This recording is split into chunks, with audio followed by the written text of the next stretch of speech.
আজ তার আরেক নাম আব্দুল জব্বার মণ্ডল। কখনো বাস টার্মিনালে হানা দিচ্ছেন, কখনো মিষ্টির দোকানে অভিযান চালাচ্ছেন। ভোক্তা অধিকার সংরক্ষণ অধিদপ্তরের সহকারী পরিচালক হিসেবে তিনি ঢাকা শহরকে ভেজালমুক্ত করার বিষয়ে নেমেছেন।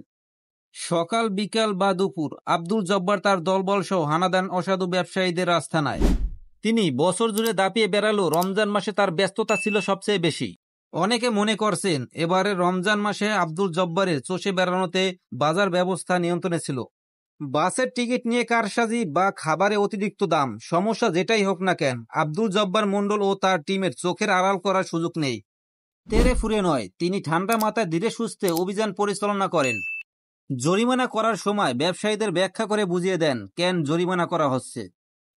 ফেসবুকে ছড়িয়ে পড়া তথ্য অনুযায়ী ভোক্তা অধিকারের সদা হাস্য উজ্জ্বল এই কর্মকর্তা পড়াশোনা করেছেন কুষ্টিয়ার ইসলামী বিশ্ববিদ্যালয়ে। তিনি ইবির ইংরেজি বিভাগের শিক্ষার্থী ছিলেন। কর্মজীবনে আব্দুল জব্বার মণ্ডল কখনো আপোস করে চলেন না। 5 আগস্টের পর থেকে দেশের গুরুত্বপূর্ণ সব পদে পরিবর্তন এসেছে। তবে নিজের সততা ও নৈতিকতার জন্য আব্দুল জব্বার মণ্ডলের চাকরিতে কোনো সমস্যা হয়নি। তিনি অত্যন্ত সাদাসিধে জীবনযাপন করেন। নিজের পাশাপাশি তিনি ভোক্তা অধিকারের নাম উজ্জ্বল করেছেন। একটা সময় ছিল ভোক্তা অধিকারের নাম শুনলে সাধারণ মানুষের চোখে মুখে অনাস্থার চিত্র ফুটে উঠত।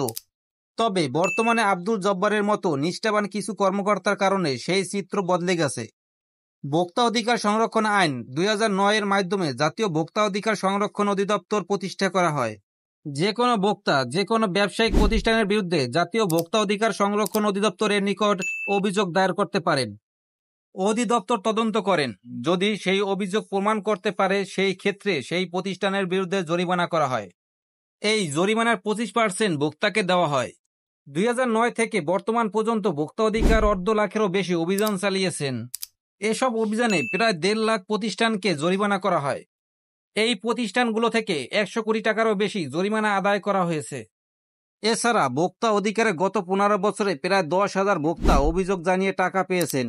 যারা ভোক্তা অধিকারে অভিযোগ করেছিলেন তাদেরকে 2009 থেকে বর্তমান পর্যন্ত 1.5 কোটি টাকা দেওয়া হয়েছে।